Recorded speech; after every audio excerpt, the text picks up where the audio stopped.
So why did you bring your mother, Anna, at our place without even asking me about it? Because if she continues to live at that house, my mom would have no place for her and she would just suffocate. How long are you planning to have Anna stay here at our place? Oh, I don't know. Maybe until everything calms down, I guess. I wanted to question my husband, Sam, further about what he meant when he said that. But more than that, I was just disappointed by how my husband was really overprotective about his own mother, or rather, how he acted like a mama's boy. My name is Tia, and I am 30 years old, working in a company. I married my husband, Sam, and it has been 3 years now since we got married. My husband and I do not have any kids yet at the moment, and both of us are working. I am better at doing most of the house chores than my husband, so I basically do all the cleaning and cooking around the house. But when there were days where I had to work overtime and had to work really late, my husband will cook very simple meals for me, and on weekends he would clean the shower, bath, and toilet. So I believe that we have a reasonably well-balanced life as a married couple. But recently, there has been a slight change in our everyday life. That is that my husband has been visiting his parents' place a lot more frequently than before. The reason for this is probably due to my husband's father, who had passed away about 6 months ago. My father-in-law, Jack, and my mother-in-law, Anna, used to live together in their house. But when Jack passed away and Anna was left all alone, my husband's brother, Cameron, and his wife, Susan, began living with Anna. But unfortunately, ever since they started living together, it seems that Anna, Cameron, and Susan are not getting along very well. So, my husband has been visiting over, going to their place to be their mediator, and standing in between them as they fight with each other frequently. At first, I think that both Cameron and Susan were doing reasonably well living together with Anna. Anna was really depressed at the time when Jack suddenly passed away and left her, and she definitely needed someone's support right away. Even I took some time out of my work schedule to visit Anna at her house to support her for a little while. But thanks to the efforts made by Cameron and Susan, Anna had gradually regained her health and became more positive. And I remember that we were all saying to each other how relieved we all were because of that. So, when Anna got much better, an unexpected incident struck Cameron and Susan. The incident involved Cameron and Susan's daughter, Sarah, who was a grandchild for Anna. Anna, who had regained her energy and health, began to strictly educate Cameron and Susan's daughter for some reason. Cameron and Susan's daughter was only 3 years old, but Anna keeps on strictly telling her things like, "You don't know how to hold the spoon properly," or yelling, "You better eat all the vegetables," to Sarah. And if she didn't finish her meal completely, Anna would have Sarah continue to sit by the table and not allow her to do anything else, and just educated her very strictly in a really old-fashioned way. Susan, on the other hand, wanted to let her own daughter have as much freedom as possible, which was her own way of raising her daughter. So, she wanted to follow a policy of not being too strict on her daughter. But Anna is so strict and educating Sarah in a strict way that Susan is struggling to stop her every time she tries to be strict to Sarah.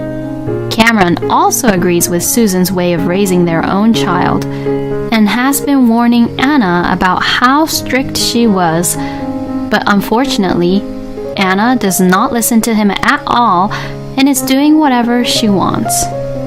But since Cameron comes home late at night after work, Susan had to try and stop Anna's outrageous outbursts all by herself during the day and during dinner time. After that, both Cameron and Susan discussed the issue to Anna and made a promise that they would do their house chores separately.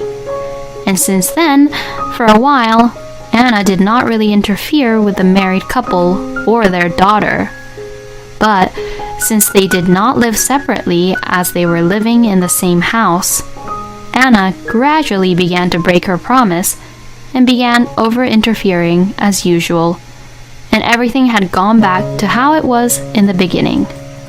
Anna also began to act so selfishly that it was appalling to hear her throw away Susan's clothes without any permission just because the clothes looked old, or also threw away Sarah's favorite clothes, saying, "This doesn't look good on her."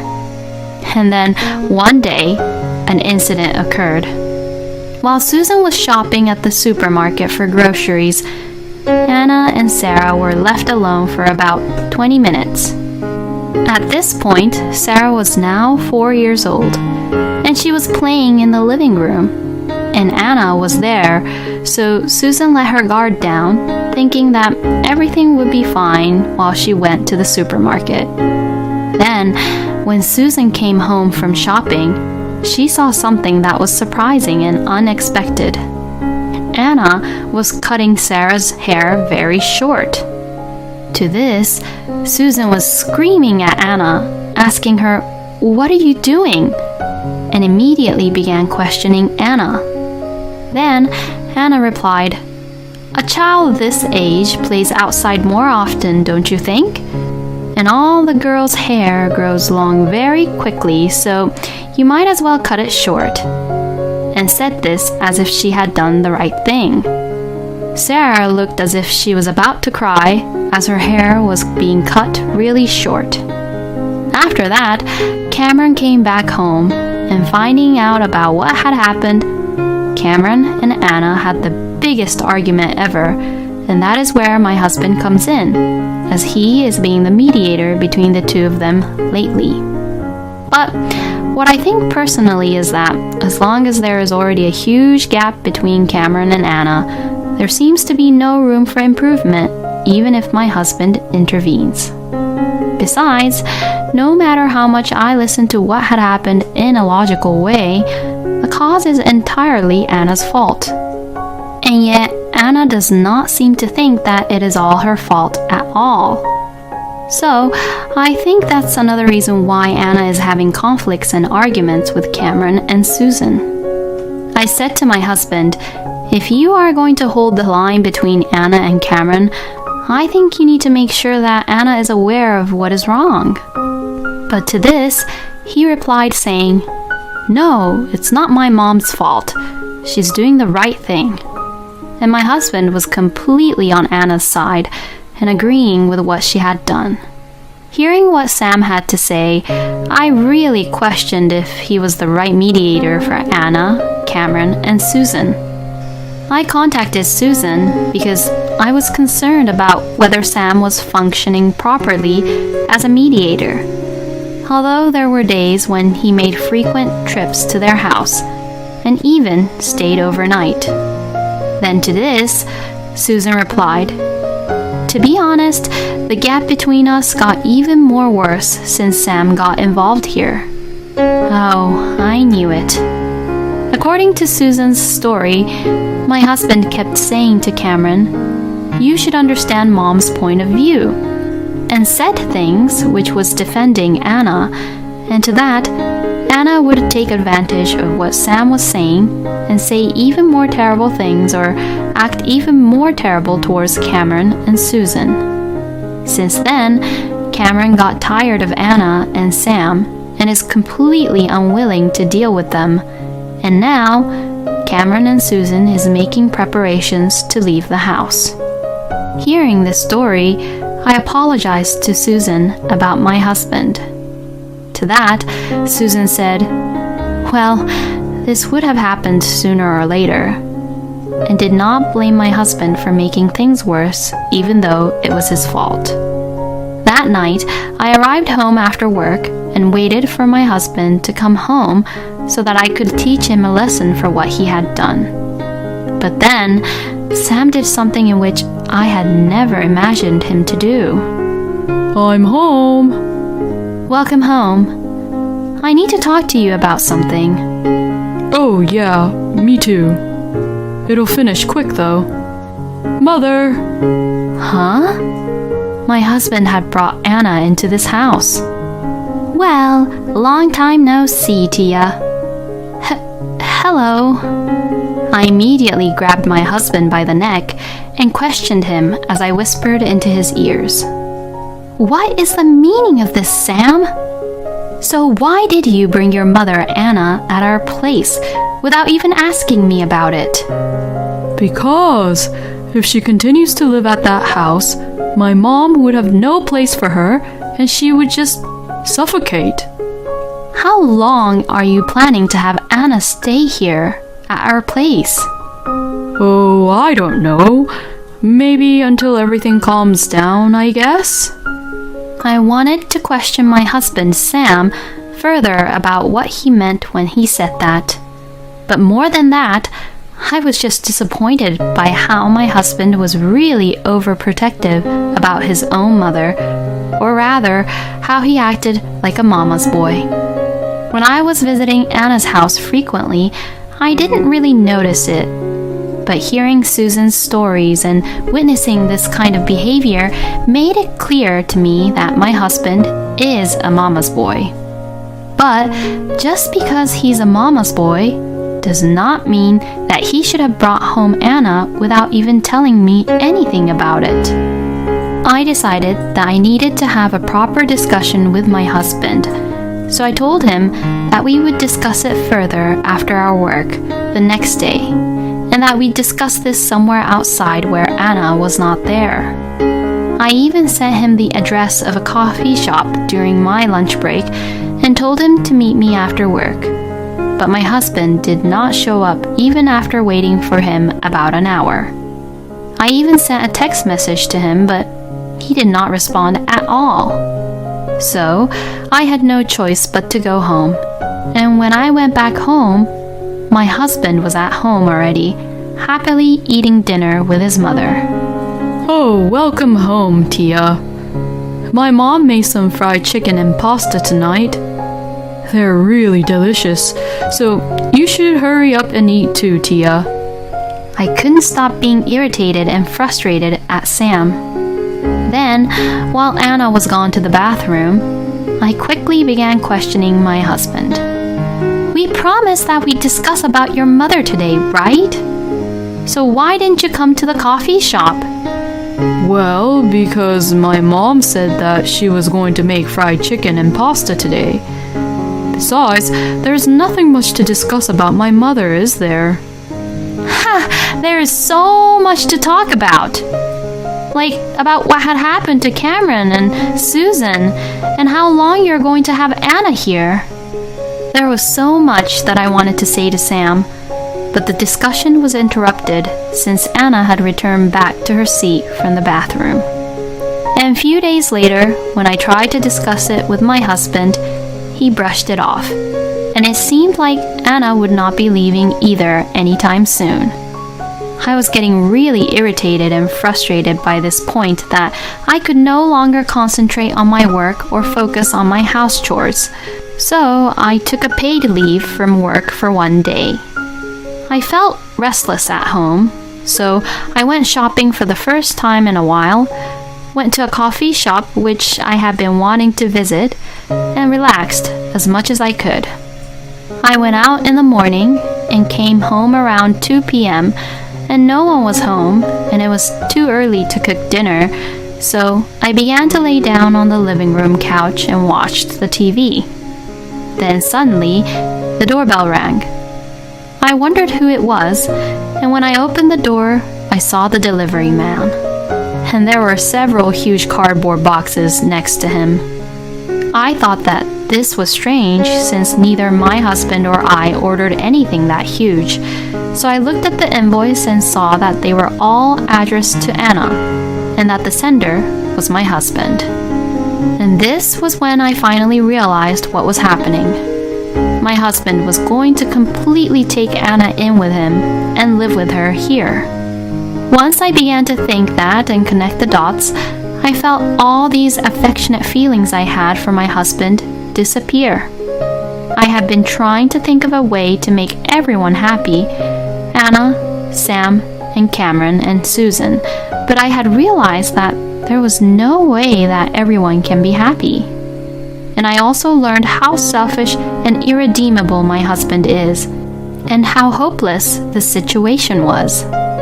That day, my husband was still hanging around and being with Anna most of the time, and came home after having dinner with her. Then, the next day, when I saw him at the dinner table, my husband said, "Oh, by the way, my mom's packages will be arriving around today, so please take care of it." To this, I replied back saying, "Oh, those packages. I sent them back." And my husband replied angrily saying, "What? Why? What are you doing?" And he sounded really furious. I was just too tired to even fight Sam, so I simply said, "I just don't approve of Anna living together in this house." And to that, my husband snapped.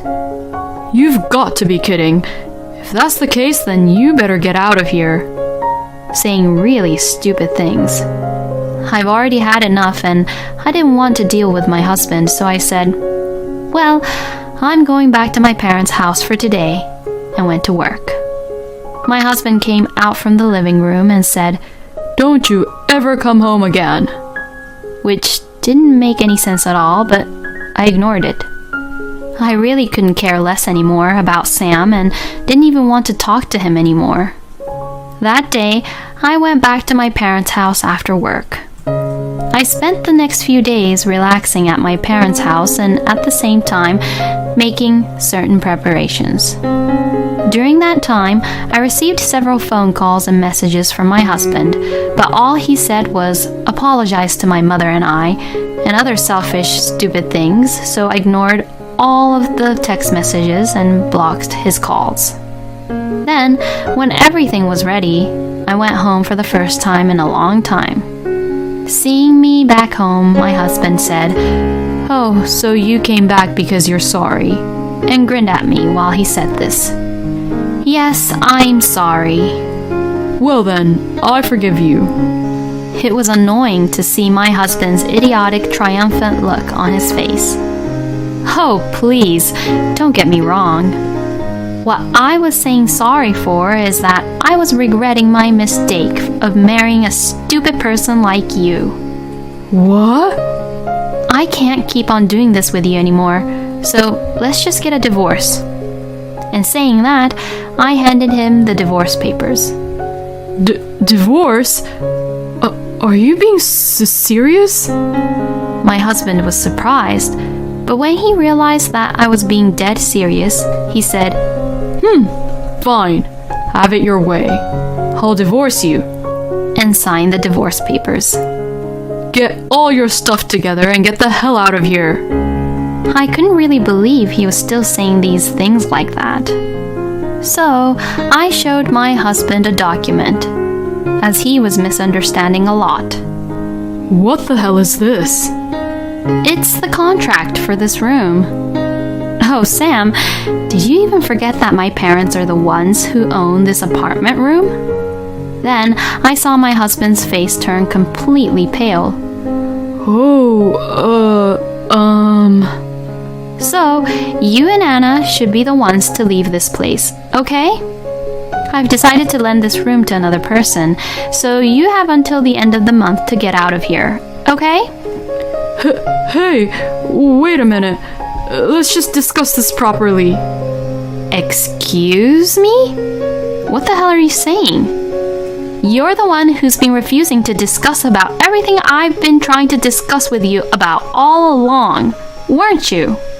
Yes, that's right, but... Finally, at this point, it seems that my husband understood the importance of the situation. Anyways, just pack up your stuff and go back to Anna's house with her, okay? No, I can't. Actually, According to my husband's story, Anna's house had already been put up for sale. Cameron and Susan had already moved out of the house, so my husband and Anna came to the stupid conclusion that since Cameron and Susan left, Sam and Anna would just sell the house and use that money for Anna's retirement funds and live here instead. Hearing what had happened, I was just too stunned and speechless about how stupid Sam and Anna was being. Anywho, just get out quickly, okay? If you both won't leave, I'll call the police on you. My husband had a look of despair on his face, and he looked really hopeless. I ignored him and just packed my bags and left the house. After that, I heard that Anna and Sam had rented a reasonably priced apartment for them to live in together. But my ex-husband's salary alone did not allow the two of them to live in such a nice room, and the room was much downgraded from the one they had been living in. So Anna constantly complained about it to him, and because of that, my ex-husband was always irritated and frustrated. As for Cameron and Susan, they took this opportunity to move to the countryside, and they are now living comfortably in a place which is really rich in nature. And as for me, I am enjoying the life all on my own in an apartment for a single person. Recently, I also began to have a cat as my pet, and now I enjoy playing and hanging around with the cat at home every day after work, which helps me relax my mind too.